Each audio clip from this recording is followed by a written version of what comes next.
बहुत बार हमारा लक्ष्य होता है, हम जो सोचते हैं हम करना भी चाहते हैं, बट आज की लाइफ में हमारे सामने बहुत सारे डिस्ट्रैक्शंस भी है। राम के जीवन में भी हजारों तरह की संघर्ष, उन्हें चैलेंज को स्वीकार किया। जब तक हम चैलेंज को एक्सेप्ट नहीं करेंगे तब तक ये हमें आगे नहीं बढ़ने देंगे। हमारा कर्म सही होना कितना ज़रूरी है। आदमी दुनिया में आता ही 3 कारणों के लिए, पिछले जन्मों का कर्म फल भोगने के लिए, दूसरा कारण होता है नए कर्मों को करने के लिए, और तीसरा होता है कर्मों का नाश करने के लिए। सोशल मीडिया इतना बढ़ रहा है, जब हम हर चीज़ हम सारी देखते हैं, हमारे दोस्तों को भी देखते हैं, हम जिनको नहीं जानते उनको भी देखते हैं। कभी कभार वो कंपैरिजन, जेलेसी, ईर्ष्या इन सब चीज़ों में बदल जाती है। उसको सोशल मीडिया को ही जिम्मेदार नहीं समझ सकते। रावण ने सीता को कोई मीडिया देख के थोड़ी उठाया। पैसा और शांति साथ में हो सकती है। पैसा शांत और अशांत नहीं करता, किन मार्गों से आया। गलत मार्ग से आया है तो पैसा अशांति है, सही मार्ग से आया तो पैसा सुकून देगा।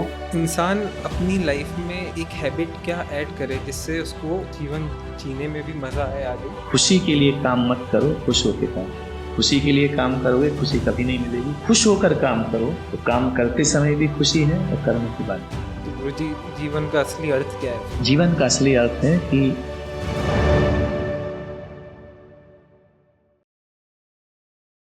आज के एपिसोड में हमारे साथ है आचार्य पुलक सागर जी महाराज, एक ऐसे व्यक्ति जिन्होंने अपनी पूरी जिंदगी ज्ञान, त्याग और शांति के रास्ते को समर्पित कर दिए।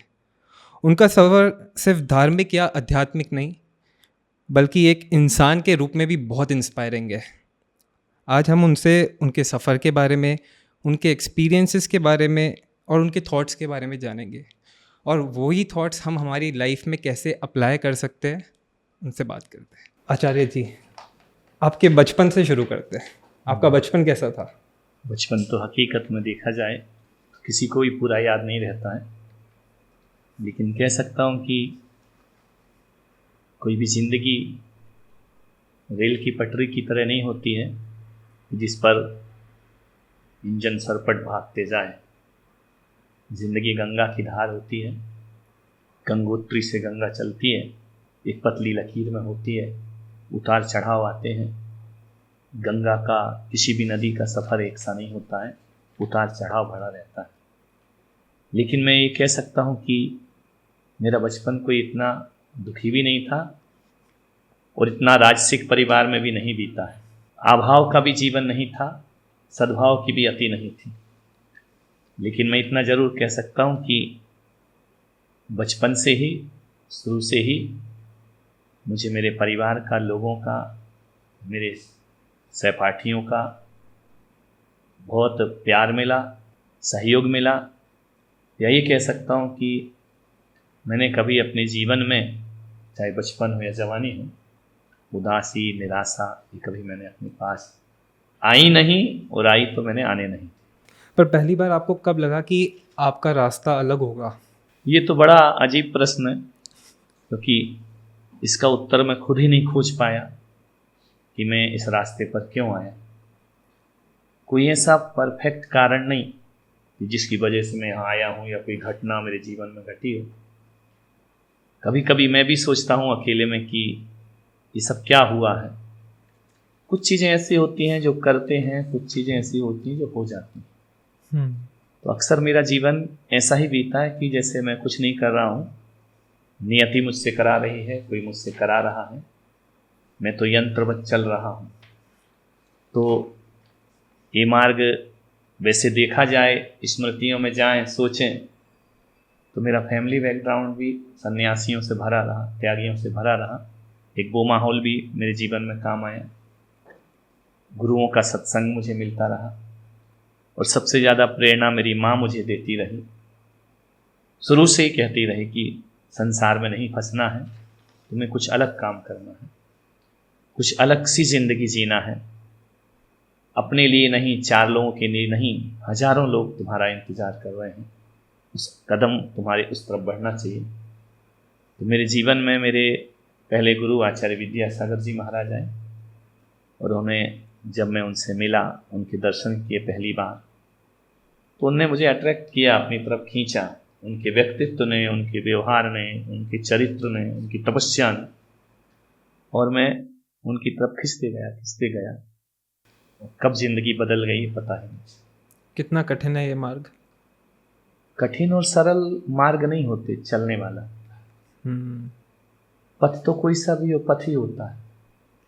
लेकिन पथरीले पथ भी फूलों जैसे होते हैं यदि हमारी लगन हो, हमारी रुचि हो, हमारी आस्था हो। मार्ग कठिन कौन सा है? मैं तो ये समझता हूँ कि मैंने बचपन में एक कहानी पढ़ी थी कि एक महिला के सिर पर यदि कोई व्यक्ति 9 किलो का पत्थर रख दे और बोले कि पहाड़ पे चढ़ो, तो उसके लिए बहुत कठिन हो जाता है चढ़ना। लेकिन दूसरी तरफ देखो कि यदि 9 किलो के पत्थर की जगह उसके 10 किलो का बच्चा उसकी गोद में दो, तो उसे चढ़ने में भारी नहीं लगता है। पत्थर भारी क्यों हुआ, बच्चा हल्का क्यों हुआ? वजन तो एक से ही, एक से तार जुड़े हैं, एक से तार नहीं जुड़े हैं। जिस मार्ग से आपके तार जुड़े हैं, जिस मार्ग से आपका मन जुड़ा है, कोई भी मार्ग कठिन नहीं होता, बहुत सरल होता है। कठिन तो वो होता है जिसे इंसान कभी नहीं कर पाता है। मैं कर रहा हूँ ना, मैं चल रहा हूँ ना, जब चल रहा हूँ तो ईजी है, सरल है। इसलिए कठिन मार्ग तो मैंने आज तक कभी कुछ समझे नहीं, अनुभूति नहीं की। जिस मार्ग पे चलो लगन के साथ, वो सरल हो। पर जब आपने संसारिक जीवन छोड़ा, तब सबसे बड़ी कठिनाई या चैलेंजेस क्या है? मेरे जीवन में सबसे बड़ी बाधा यदि कोई बना तो मेरा शरीर बना। क्योंकि और चीज़ें तो बाधा बनती तो उन्हें हटाया जा सकता है, लेकिन अपना ही शरीर यदि बाधा बनता है। 22-23 साल की उम्र में मैंने घर छोड़ा। छोड़ा क्या, छूट गया, कोई प्री प्लान से नहीं छोड़ा, इस मार्ग पे आ गया। आने के बाद मुझे 23 साल बाद मुझे पता चला, जब मेरे उधर पीड़ा हुई, पता चला कि मेरी जन्म से एक किडनी है, दूसरी किडनी नहीं। जब तक घर में था 22 साल मुझे पता ही नहीं था, कोई बीमारी नहीं, कुछ नहीं। यहाँ आने के बाद जब साधना का, तपस्या का पथ पकड़ा, तो 9 माह में मुझे पता लगा कि मेरी एक किडनी है और मैं इस दिगंबर परंपरा के अनुकूल नहीं हूँ, मेरा शरीर मेरा साथ नहीं देगा। ये बहुत बड़ी चुनौती थी मेरे लिए। मेरे गुरु आचार्य विद्यासागर जी महाराज ने कहा कि तुम इस पथ पर अब नहीं रह सकते हो, क्योंकि एक पथ थोड़ा कठिन है दिगंबर संतों का, उनकी जीवनचर्या, उनकी तपश्चर्या, वो तुम नहीं निभा सकते हो। 24 घंटे में एक बार पानी पीना, एक बार भोजन करना, नग्न रहना, पैदल चलना, गर्मी सर्दी सब सहना तुमसे नहीं होगा। वो मेरे लिए बहुत बड़ा चुनौती और कठिन पथ था। मेरे पास 2 ही रास्ते थे, या तो बैक हो जाऊं, वापस हो जाऊं, या फिर जिस पे बढ़ा हूं तो बढ़ते जाऊं, जो भी होगा देखा जाएगा। तो मेरे गुरु ने जब मुझे निषेध किया कि तुम वापस जा सकते हो, क्योंकि मैंने भी सोचा कि सन्यास कोई ज़बरदस्ती का सौदा नहीं है। मेरे माँ बाप ने मुझे धक्के मार के नहीं निकाला है, मेरा गुरु मुझे घर से घसीट के नहीं लाया है, या समाज ने जबरन मुझे सन्यास नहीं दिया है। ये मेरा सेल्फ डिसीजन है, और जब मेरा सेल्फ डिसीजन है तब आगे का डिसीजन भी मुझे ही लेना। तो मैंने सोचा कि वापस होने से कोई मतलब नहीं है। घर जाने के बाद दोबारा 2 किडनी तो हो नहीं जाएगी, जिंदगी एक किडनी ही जीना है। तो जो पथ पकड़ा है इससे कभी विचलित नहीं होने का।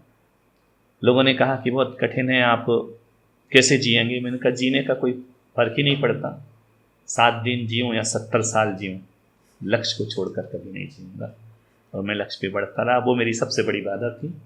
फिर मुझे आचार्य पुष्पदंत सागर जी महाराज, जो मेरे वर्तमान गुरु हैं, उन्होंने मुझे सहारा दिया और आगे। महाराज जी, आपकी दिनचर्या कैसी रहती है? दिनचर्या तो दिगंबर संत की, मेरी क्या, सारे दिगंबर संत की एक सी होती है। वो नग्न रहते हैं, धरती बिछाते हैं, आकाश ओढ़ते हैं, और न उनके पास थाली है न प्याली है, कर पात्र भोजन है, हाथ में ही लेते हैं, हाथ से ही पीते हैं। 24 घंटे में एक बार ही अन्न जल लेते हैं, चाहे कितना भी कष्ट आए, बीमारी हो, दुखी हो, मृत्यु का क्षण भी आ जाए, तो 24 घंटे में एक बार ही पानी, एक बार ही भोजन। फिर उसके बाद जैसे मैंने कल लिया था 10 बजे, तो आज 10 बजे लिया, कल 10 बजे लिया।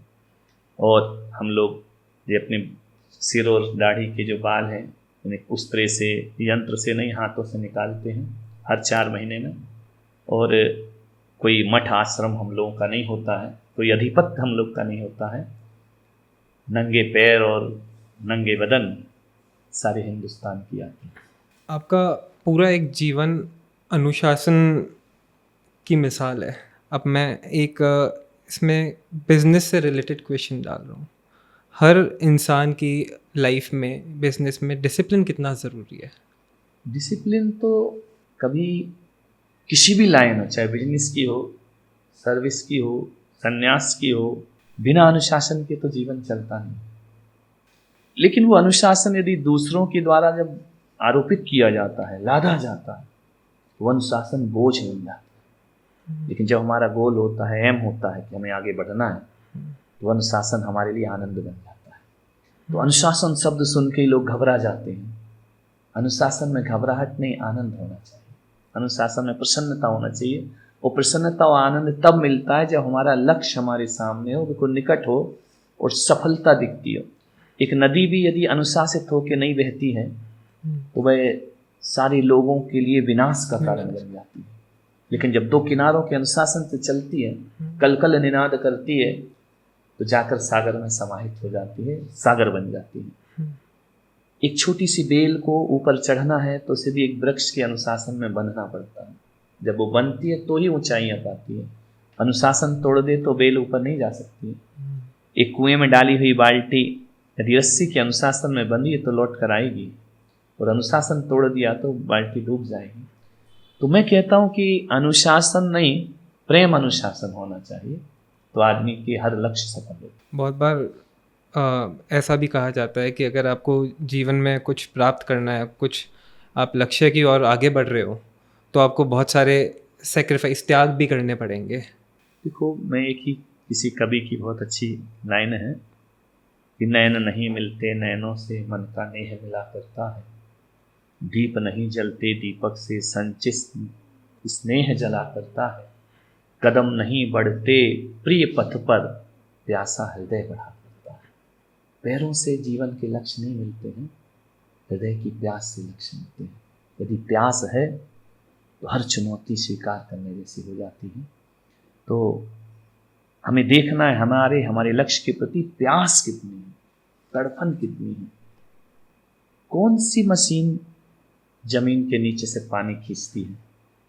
कोई मशीन पानी नहीं खींचती, आदमी की प्यास पानी खींचती है। एवरेस्ट की चोटियां कोई पांव से नहीं चढ़ती, ये अपने हृदय की प्यास से चढ़ती है। यदि प्यास हमारी भीतर गहरी है तो कुछ भी संघर्ष, कुछ भी रुकावट, कुछ भी चुनौती हमारे जीवन में कोई मूल्य नहीं। बहुत बार हमारा लक्ष्य होता है, हम जो सोचते हैं हम करना भी चाहते हैं, बट आज की लाइफ में हमारे सामने बहुत सारे डिस्ट्रैक्शंस भी है। जब वो डिस्ट्रैक्शंस आते हैं तो उस समय हमको क्या करना चाहिए? वो तो आएंगे, पवित्र उद्देश्य हो तो रुकावटें तो आएंगी। राम के जीवन में भी हजारों तरह के संघर्ष थे, उन्हें चैलेंज को स्वीकार किया। जब तक हम चैलेंज को एक्सेप्ट नहीं करेंगे तब तक ये हमें आगे नहीं बढ़ने देंगे। कह सकते हैं ना कि पैर की मौज और छोटी सोच आदमी को आगे नहीं बढ़े। गुरुजी, आज की जो लाइफ है वो बहुत फास्ट पेस्ड है, मटेरियलिस्टिक दुनिया है। तो इस समय अगर कोई सिंप्लिसिटी से रहना चाहे, अब सब लोग इतना त्याग नहीं कर सकते या साधु नहीं बन सकते, बट किस तरीके से वो ग्राउंडेड रहकर सिंपल रह सकते हैं? बस सिंपल रहने के लिए कुछ करना नहीं है। एक बार आदमी सोच ले कि मार्केट में हर दिन नया प्रोडक्ट आएगा, हर दिन नई वस्तु आएगी, कितनों से घर भरोगे? इतना बड़ा घर है हमारा, वो भर लोगे तो फिर क्या वो घर घर रह जाएगा? तो एक दुकान बन जाएगी। तो हर आदमी को सोचना चाहिए कि इच्छाएं तो अनंत है और इच्छाओं के अनुरूप आविष्कार भी अनंत है। कहीं तो कामा होना चाहिए, फुल स्टॉप होना चाहिए। जब तक फुल स्टॉप कामा नहीं होगा वो आदमी सादगी का जीवन नहीं। इच्छाओं पे ही तो वश नहीं है हमारा, कंट्रोल उन पे ही तो कंट्रोल नहीं है। सबसे बड़ी प्रॉब्लम, हमको मालूम है कि क्या गलती हो रही है बट फिर भी कंट्रोल नहीं है। ठोकरें करा देंगे तुम। आदमी समझाने से नहीं, ठोकर खाने से समझ। जब आदमी चलते चलते उसके पैर में लगता है ना, माँ बोलती देख के चलो तो नहीं चलता है, ठोकर लगती है अपने आप समझ चलता है। बट ऐसा क्यों होता है हमारा जी? मतलब हमारा वज़न बढ़ा तो हम जिम जाएंगे, हमारे को कुछ प्रॉब्लम हुई तो हम डॉक्टर को जाएंगे, हम पहले ही प्रिकॉशन क्यों नहीं लेते? रास्ते सही और गलत उसकी सोच है। कोई रास्ता सही और कोई गलत नहीं होता है, हम उस रास्ते का उपयोग या दुरुपयोग कर रहे हैं देखना। रावण ने दुरुपयोग किया अपने धन का, राम ने सदुपयोग किया। तो रास्ते कोई भी खराब नहीं होते हैं, और अच्छा और बुरा तो कुछ समझ नहीं आता, अच्छा बुरा समझ आता है जब उसका रिजल्ट आता है। हर बच्चा यही पढ़ता है मैं तो फर्स्ट आऊँगा, लेकिन रिजल्ट मार्कशीट बताती क्या होगी। तो जैसे रावण सोचता था कि नहीं मैं बहुत अच्छा कर रहा हूँ, मेरे जैसा बलवान, मेरे जैसा ज्ञानी कोई नहीं, लेकिन रावण बुरा था, ये रावण गलत कर रहा था, ये रिजल्ट ने बताया। कंस गलत कर रहा था, ये रिजल्ट ने बताया। तो बिना रिजल्ट के पैसे पहले आदमी अच्छे बुरे का फैसला कैसे करेंगे। बस ये प्रयास होना चाहिए कि मेरे से किसी का बुरा ना हो, फिर रिजल्ट जो भी हो चलेगा। जैसे फिल्मों में होता है ना कि 2.5 घंटे तो विलन की चलती है, आधे घंटे में खेल खत्म हो जाता है। लेकिन उस समय विलन सोचता कि आई एम राइट, जो कुछ हूँ मैं ही हूँ, वो सबसे सही मैं हूँ, लेकिन रिजल्ट बताता है। तो हमें हमारा जीवन का एंड, जो आदमी जवानी गलत तरीके से जीता है बुढ़ापे में रोता है, जो आदमी जवानी अच्छे से जिएगा बुढ़ापे में हंसेगा। आप एक तरह से कर्म की बात कर रहे हो, और आप कर्म के बारे में बहुत बात भी करते हैं, और जैन धर्म के बारे में आप बहुत बात करते हैं।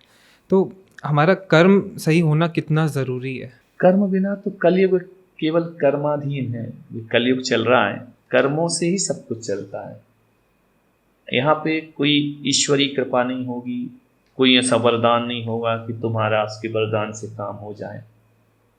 हम कर्म कर रहे हैं, यही ईश्वर का वरदान है। हम सही कर्म कर रहे, यही उसकी कृपा है। तो कर्म बिना क्या होगा, कुछ नहीं होगा।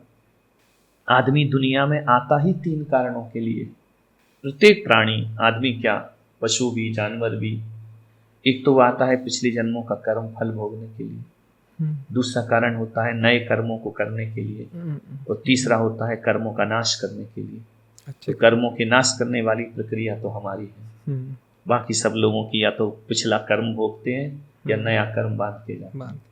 तो ऐसा करो ना कि नया कर्म जो हम बांधे हैं, इतना कर ले हर आम आदमी कि उसका फल दुखदाई ना हो। ऐसा करो, किसी का बुरा ना करो। हाँ, बुरा और अच्छा छोड़ो, हमें दुख नहीं मिलना चाहिए।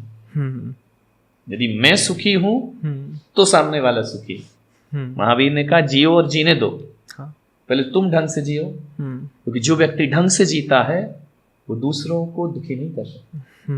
जो ढंग से जीना नहीं जानता है वही दूसरों को दुखी करता है। तो पहले हमें अपनी लाइफ स्टाइल बदलना कि मैं उस काम से सुखी हूं या नहीं, और हकीकत में सुखी हूं या नहीं, या कल्पना में सुखी हूं। नहीं तो आदमी कल्पना में बहुत सुखी होते हैं, हाँ, हकीकत कुछ और हो जाती है। आपने आपकी किताब में भी जियो और जीने दो के बारे में काफ़ी बात करी है, इस पर और थोड़ी सी बात करते हैं। हाँ, बस जीने का ढंग आना चाहिए। देखो ये लाइफ है, जिंदगी दोबारा मिलती नहीं है। राम बन के जियोगे तो मंदिर बनेंगे, रावण बन के जियोगे तो पुतले जलेंगे। हमें कैसे जीना है, हम किस रूप में याद किए जाना चाहते हैं। मैं तो लोगों से कहता हूँ कि कुछ मत करो, बड़ी बड़ी किताबें मत पढ़ो, बड़े बड़े श्लोक, बड़े बड़े कहानियाँ, बड़े बड़े चीज़ों को मत पढ़ो, किसी की लाइफ स्टोरी मत पढ़ो, खुद की पढ़ो। मैं तो कहता हूँ कि एक हर आदमी की एक अपनी बुक लिखना चाहिए, खुद की। और जब वो पूरी बुक लिख ले तो पुस्तक लिखने में प्रॉब्लम नहीं होगी। उसका टाइटल क्या देगा, उस बुक का टाइटल क्या है, तो मेरी जिंदगी का मेरे जाने के बाद टाइटल क्या होगा, राम या रावण, लादेन या अब्दुल कलाम। मेरा टाइटल क्या होगा, मेरा टाइटल हिटलर होगा या महावीर। हर आदमी अपनी बुक लिखे तो सबसे ज़्यादा तकलीफ से टाइटल पे आएगी, उसका शीर्षक क्या होना चाहिए। तो अपना शीर्षक चुनो और वैसा जीवन जियो। बहुत ही गहरी बात है हमारा गुरुजी। हम स्पिरिचुअलिटी से आज सोसाइटी को कैसे चेंज कर सकते हैं, जो कास्ट, रिलीजन और पॉलिटिक्स इन सब से काफ़ी दूर हो। इन सब से दूर होना नहीं होना अलग विषय है, पहले आदमी डिसीजन करे। कीचड़ में कमल भी खिलता है, कीचड़ में कीड़े भी पैदा होते हैं। हमें कमल की लाइफ जीना है या कीड़े की लाइफ जीना। कमल की जीना है तो हम ये नहीं कह सकते संसार से ये सब चीज़ें खत्म हो जाए, नहीं हो सकती। चाणक्य ने कितना बढ़िया कहा कि कांटा चुभा है तो पूरे दुनिया में चमड़ा नहीं बिछा सकते, लेकिन चमड़े की चप्पल पहन सकते। बाजार में खोटा सिक्का चल रहा है, हम उसे रोक नहीं सकते। महावीर नहीं रोक पाए, रामकृष्ण बुद्ध नहीं रोक पाए, हम क्या रोकेंगे। लेकिन हम इतना जरूर कर सकते हैं, खोटा सिक्का हमारी तिजोरी में नहीं आना चाहिए। इतना कर ले तो आदमी सबसे बच जाए। गुरुजी सब कमल की जीवन ही जीना चाहते हैं, कोई भी कीड़े की ज़िंदगी नहीं जीना चाहेगा। क्या हमारे कर्म होते हैं जो हमें उस जगह ले जाते हैं? कुछ कर्म होते हैं, कुछ हमारा सबसे ज्यादा आदमी के जीवन को यदि कोई प्रभावित करता है, ना तो माँ बाप करते हैं, ना कोई गुरु करता है, मैं नहीं मानता इस चीज को, ना कोई उसके रिश्तेदार उसे बदलते हैं। आदमी की असली जिंदगी उसके दोस्तों से होती है। वह किन के साथ उठता है, किन के साथ बैठता है। किसी व्यक्ति का व्यक्तित्व पता करना है तो ये मत पता करो कि माँ बाप कैसे हैं, क्योंकि अच्छे माँ बाप की भी बुरी औलाद होती है और बुरी औलाद के भी माँ बाप अच्छे होते हैं। लेकिन ये पता करना है कि आदमी कैसा है तो उसके दोस्त कैसे हैं। लोग कहते हैं कि दोस्त बिगाड़ते हैं, मैं नहीं कहता हूं दोस्त बिगाड़ते हैं। बिगड़ा हुआ आदमी ही बिगड़े दोस्त पसंद करता है। अच्छा आदमी अच्छे दोस्त पसंद करेगा। आप किसके साथ उठ रहे हैं, बैठ रहे हैं, ये दोस्तों ने नहीं सिखाया, वो तुम्हारी दिल की चाहत है। उस चाहत को बदलो तो कोई किसी को बदल नहीं सकता, कुछ नहीं कर सकता, हम स्वयं कर सकते हैं। लेकिन हाँ, किसी व्यक्ति के बारे में जानना है तो सबसे ज्यादा हाथ उसके दोस्त। जब हमारी दोस्त बनाने की उम्र होती है तब हमें सही या गलत का मालूम नहीं पड़ता है। जैसे 12-13 साल के होते हैं, 14 साल, बहुत समय लग जाता है जब हमको मालूम पड़ता है कि ये गलत है और ये सही है। दोस्त बनाते नहीं, दोस्त बन जाते। बनाता थोड़ी, कोई बिजनेस थोड़ी है। दोस्त कौन होता है? जिससे हमारी सोच मिल जाती। सोच के थोड़ी खिलाफ हुआ तो दोस्त दुश्मन बन जाता है। तो जिससे हमारे विचार मिलते हैं, जिससे हमारी सोच मिलती है, वो हमारा दोस्त बन जाता है। मेरे जीवन में भी बहुत सारे दोस्त थे और उनकी अलग अलग लाइफ, अलग अलग जिंदगी है। मैं उनसे प्रभावित नहीं हुआ, वो मुझसे प्रभावित नहीं। ऐसा नहीं कि मैं कोई बहुत बड़ी हस्ती हूँ। वो प्रभावित होते तो यहाँ बैठे होते, मैं होता तो मैं उनके साथ होता। तो हम प्रभावित तो दोनों ही नहीं हुए एक दूसरे से। कहा ना कि चंदन विश्व आपत नहीं लिपटे रहे तो भुजंग। जो उत्तम प्रकृति का है, कितने भी भुजंग उसमें लिपटे रहे, वो जहरीला नहीं होता। तो मैं इतनी कहना चाहता हूँ कि अच्छे बुरे दोस्त हर आदमी को पता चल जाता है। लेकिन आज का आदमी ये मीडिया से, इस तरह के साहित्य से, इस तरह की जो सैटेलाइट के माध्यम से परोसा जाता है, वो इतना प्रभावित करता है। और मानव की सबसे बड़ी कमजोरी है कि वह नीचाई की ओर ज़्यादा जाता है, जल्दी जाता है। उसे फिर बाद में पता पड़ता है कि दोस्त सही थे या गलत। गुरुजी, आज सारी चीज़ें हमारे टिप्स पे, हर चीज़ हमको कुछ भी देखनी है हमारे मोबाइल में, 2 मिनट में हमको हर चीज़ मालूम पड़ जाएगी। इतनी सारी इन्फॉर्मेशन हमारे पास अवेलेबल है, तो वो एक तरह से हमारे को इन्फ्लुएंस भी करती है। कैसे बच सकते हैं इस चीज़? नहीं, बच नहीं सकते। मोबाइल जीवन का अंग है। हम लाख लेक्चर दें, लाख प्रवचन करें कि हम सोचे कि सैटेलाइट से दूर हो जाएं, सोशल मीडिया से दूर हो जाएं, असंभव, सोचना ही नहीं है।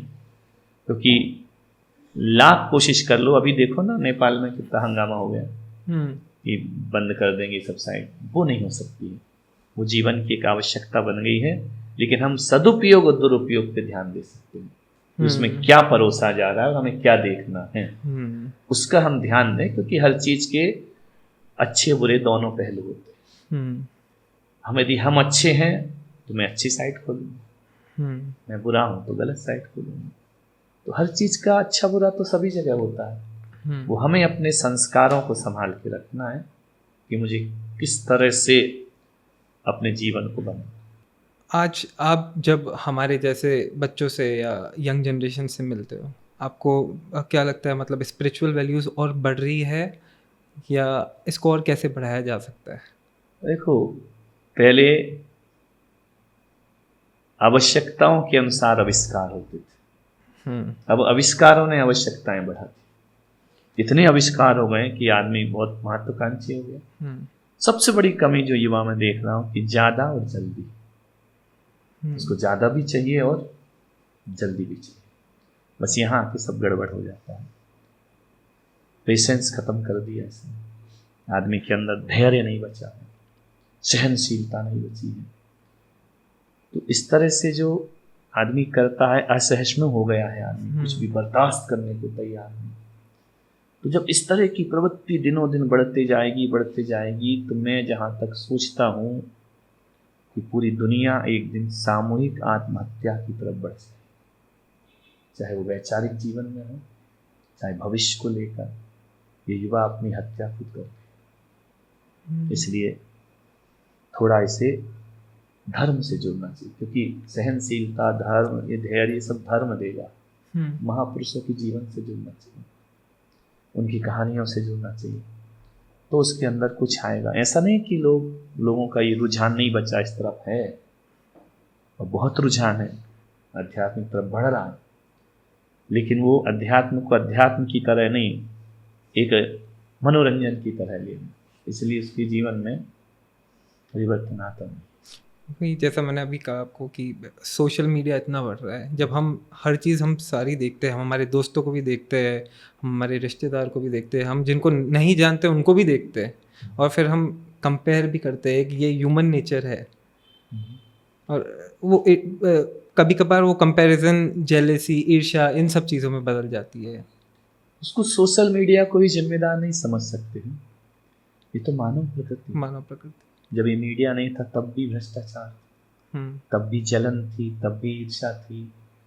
रावण ने सीता को कोई मीडिया देख के थोड़ी उठाया, दुर्योधन ने द्रौपदी का चीरहरण कहीं फिल्म देख के थोड़ी किया, उसके गुरु तो एक ही थे। बट जेलेसी और ईर्ष्या होना कॉमन है, ये इमोशन कॉमन है, होती है, इस पे हम कंट्रोल कर सकते हैं, ये तो मानवीय गुण है। यदि ये सब हट जाए तो फिर वो मानव नहीं, वो तो भगवान बन गया। भगवान में ये नहीं होते, मानव में ये होता है। भगवान बनना है तो इनसे बचो, नहीं बनना है तो इनमें जियो। आदमी से ये क्या प्रॉब्लम, किसी को किसी की जलन से यदि तुम खुश हो, जेलसी रख के तुम्हें आनंद आता है तो जियो, क्या प्रॉब्लम है। कैसे कंट्रोल कर सकते हैं गुरुजी? अब ये कंट्रोल तभी होगा जब सफल लोगों को देखो, जो सफल हुए इनको छोड़कर। हम उसे ही देखते हैं जो इन्हें अपना के सफलता प्राप्त करके बाद में एंड बुरा हो जाता है। तो जो लोग सफल हुए हैं, ऐसा नहीं है कि आज इस धरती पर अच्छे लोग भी हैं, बुरे लोग भी हैं। हमारे यहाँ फिल्मी दुनिया भी है, हमारे यहाँ अध्यात्म की दुनिया है, हमारे यहाँ भोग विलास की चीज़ें हैं, हमारे यहाँ योग की चीज़ भी है, हमारे यहाँ प्रशंसा भी है और हमारे यहाँ प्रतिष्ठा भी है। प्रशंसनीय बनना है तो ये सब करते रहो, और प्रतिष्ठित बनना है तो फिर सद्गुणों की तरफ बढ़ना पड़ेगा। प्रशंसा में लोग तुम्हारी जय जयकार कर देंगे, तुम्हें देख करके खुश भी हो लेंगे। आज कितने भी फिल्मी हीरो हीरोइन प्रशंसक हो गए, इनके लोग मंदिर बनाएंगे, मंदिर तो उनके बनाते हैं। प्रतिष्ठित बनने का प्रयास करो तो सद्गुण आएंगे। तो प्रशंसनीय बनना है तो डांस करो, कपड़े फाड़ो, प्रशंसनीय हो जाओ, क्या रखा। हमने भी कपड़े उतारे हैं, लेकिन हम प्रतिष्ठित पद पे चल रहे हैं। कपड़े वो भी उतारते हैं, उनका प्रशंसनीय होता है, प्रतिष्ठा कुछ नहीं। एक और बहुत कॉमन सवाल है, आज की लाइफ में पैसा बहुत इम्पोर्टेंट है, उसके साथ ही हमको शांति भी चाहिए, तो पैसा और शांति साथ में हो सकती है? हो सकती है, क्यों नहीं। पैसे के बिना कुछ नहीं होता। हाँ, आप कितना भी बड़े आदर्शों की बात कर लो, पैसा प्रधान युग है। पैसा नहीं है तो आपको घर गृहस्थी तो छोड़ो, मंदिर में भी पीछे बिठाया जाएगा, आपको स्टेज पर नहीं बुलाएंगे। पैसा नहीं तो आप एक भगवान का मंदिर भी नहीं बना सकते हो। पैसा नहीं तो आप कथा नहीं करा सकते हो। पैसा नहीं तो आप धर्म प्रचार नहीं कर सकते हो। पैसा नहीं तो मकान नहीं बना सकते हो। पैसा नहीं तो इज्जत नहीं पा सकते हो। जो कुछ भी है वो पैसा है। बस इतना जानो कि पैसा बहुत कुछ है, लेकिन सब कुछ नहीं। पैसा गद्दे दिलाएगा, नींद नहीं। पैसा भोजन दिलाएगा, भूख नहीं। पैसा पानी की व्यवस्था करेगा तो प्यास पैदा नहीं करेगा। तो पैसे को रख के हम शांति पा सकते हैं। ये जितने साधु संत हैं, क्या इनके चरणों में पैसा नहीं बरसता? बरसता है, दिल के शांति से जीते हैं। एक नेताओं के चरणों में भी पैसा होता है, वो अशांति से जीते हैं। पैसा शांत और अशांत नहीं करता, किन मार्गों से आया। गलत मार्ग से आया है तो पैसा अशांति है, सही मार्ग से आया है तो पैसा सुकून देगा और सदुपयोग में लगेगा। गलत मार्ग का तो गलत नहीं जाएगा।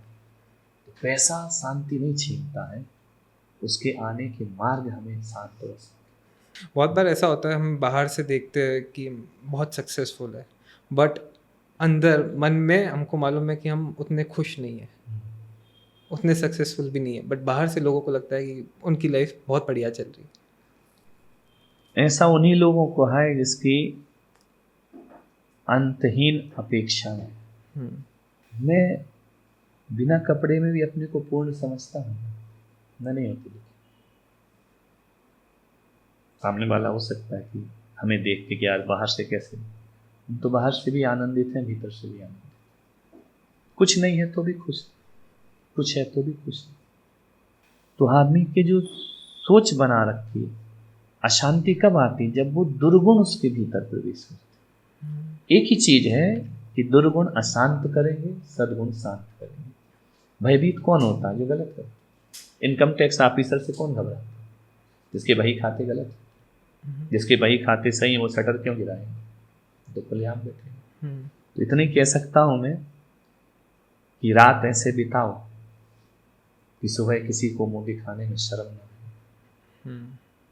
दिन ऐसे बिताओ कि रात को चैन की नींद सो सको।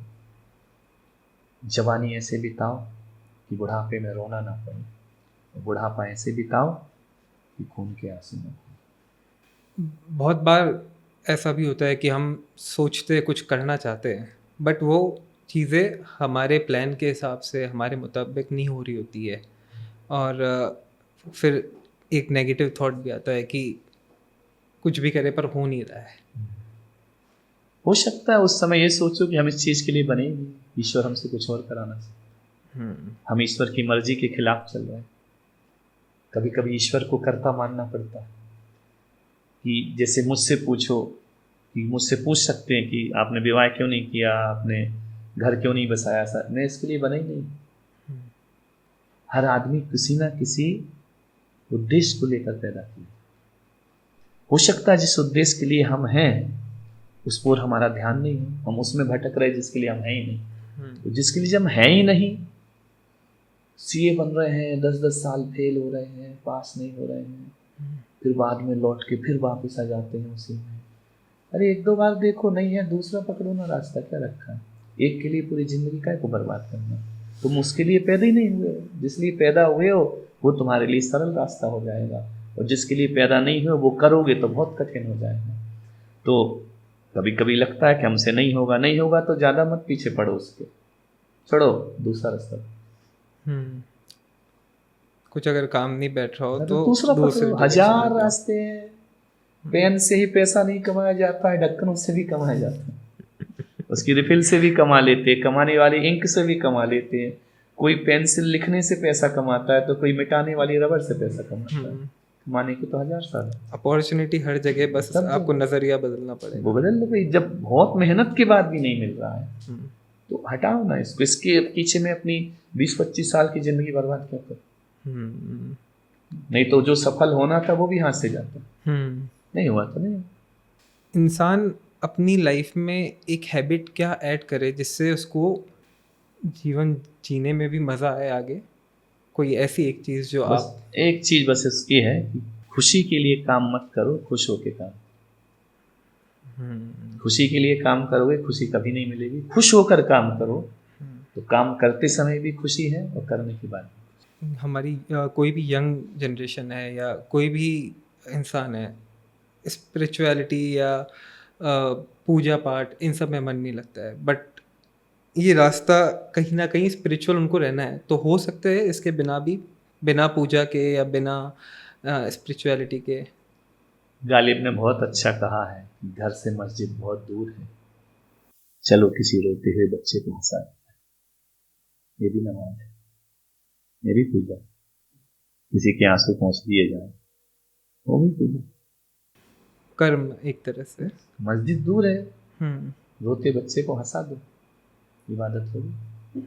अगर हर दिन हमें 5 मिनट अपने लिए देना हो तो वो 5 मिनट कैसे यूज़ करें? पहली बात तो आदमी के पास अपने लिए समय ही नहीं, सारी दुनिया के लिए समय देगा, खुद के लिए समय हो तो सारी समस्याएं खत्म हो जाएंगी। वो अपने लिए टाइम ही नहीं निकालता, दूसरों में वो ऐसा कर रहा, वो वैसा कर रहा, मुझे ऐसा करना है। अपने लिए यदि समय देना है, अपने बारे में यदि सोचना है, तो बस इतना सोचे कि सब कुछ पाकर भी फिर बाद में क्या होगा। ये अध्यात्म है जिसके लिए मैं भाग रहा हूँ। ये सब यदि मुझे ऐसी शक्ति मिल जाए कि जो मैं चाहूँ वो मिल जाए, मुझे हर चीज प्राप्त हो जाए, चलो हो गई, फिर क्या करो? अंत नहीं है, ये करोगे क्या? अंत भी हो गई, चलो सब डिमांड पूरी हो गई, अब क्या करो? एक बच्चे से मैंने पूछा, पढ़ते क्यों हो?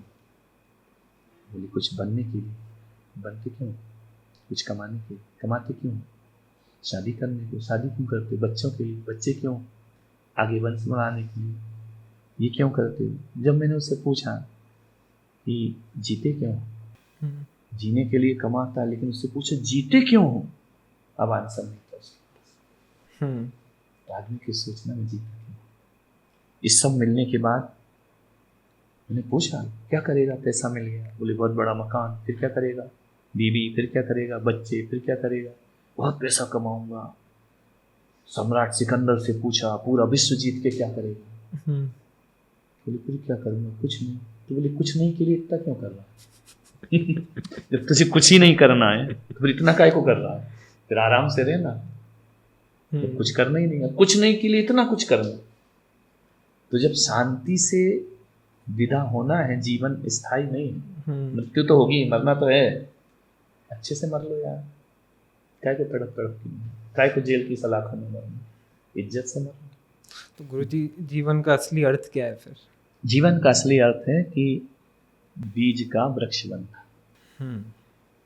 मनुष्य अपने भीतर देवी गुण को प्रकट करे, क्योंकि हम बीज रूप में पैदा हुए हैं, परमात्मा हमारी देह के अंदर है, वो ढका है, उसे प्रकट करना। परमात्मा यानी ईश्वरीय गुण अपने अंदर प्रकट करना, वो दुनिया में इंसान बन के आना, वो भगवान बन के चले, ये जीवन का लक्ष्य।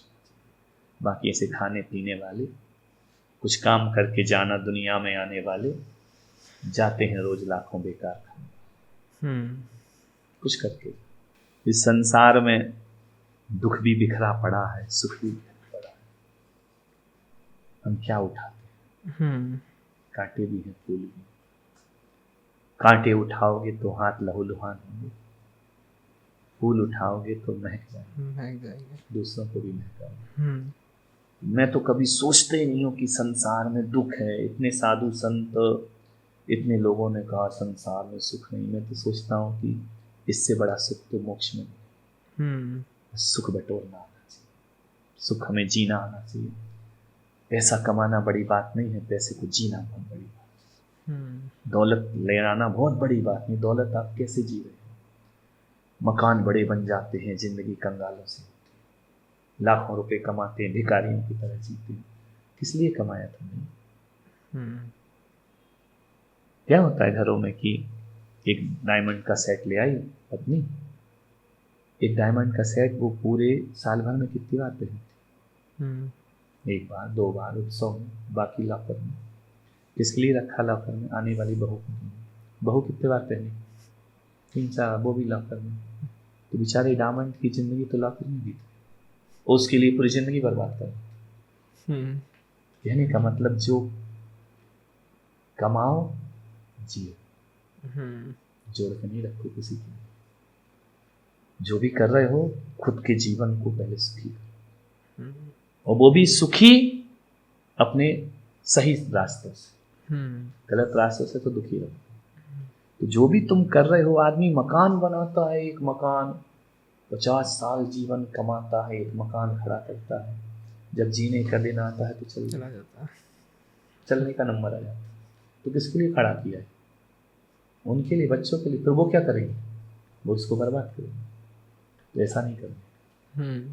अपना जीवन अपने लिए जियो, ऐसा जियो कि किसी के, मैं बच्चों के अधीन भी नहीं हो जाऊं, हम्म, पड़ोसी के अधीन, मैं किसी की दया पात्र नहीं बनूं, हम्म, अपनी लाइफ पूर्णता के साथ जियो। गुलाब खिलता है, महकता है, बिखरता मेरे लिए कोई एडवाइस? है। एडवाइस यही कि एंजॉय करो लाइफ।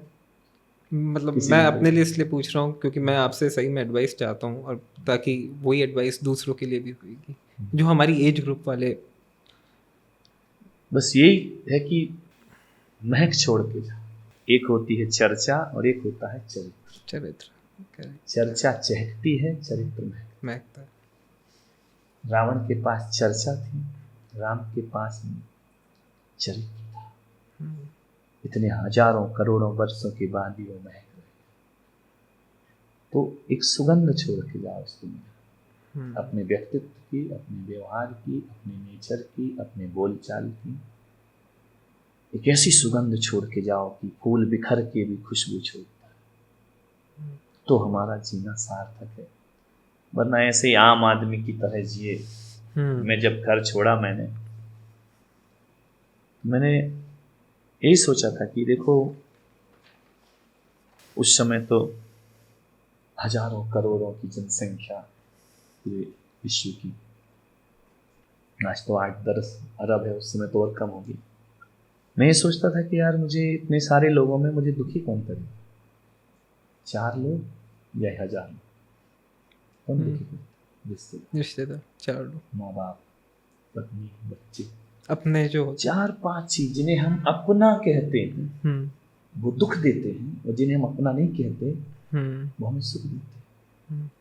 तो 4 लोगों के लिए जो 1000 इंतजार कर रहे हैं, तो 4 को छोड़ के 1000 का प्यार मिले तो आपको क्योंकि आदमी को डिस्टर्ब 4 लोग करते हैं, बस जो हमारे फैमिली, अपने रिलेशन, होते हैं, बस वो ही करते हैं, और उन्हें मरते दम तक अपना कहते हैं।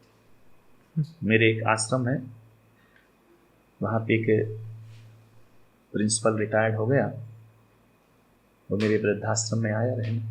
पैसा था, बच्चे विदेश में मिलने नहीं आते, पढ़ा लिखा आदमी प्रिंसिपल बच्चे को विदेश भेज दिया, वो वहीं सेटल हो गया।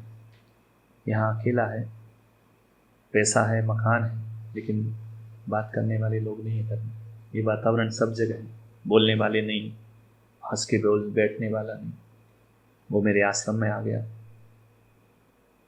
आने के बाद उसकी कौन करे व्यवस्था? भूख लगी, भोजन चाहिए, दवाई चाहिए, एक नौकर रख लिया, पैसा दूंगा। नौकर ने 12 बजे रात को भी उसको दवाई खिलाई, उसके कपड़े साफ किए, सब कुछ किया। उसके मरने का समय आया तो मैंने उससे कहा कि ये तुम्हारी दौलत है, किसको दो? क्या बोलता है? बेटे। बेटा कौन है? वो जो विदेश में बैठा, देखने नहीं आया, एक जो 24 घंटे खड़ा, इसके लिए कुछ नहीं है।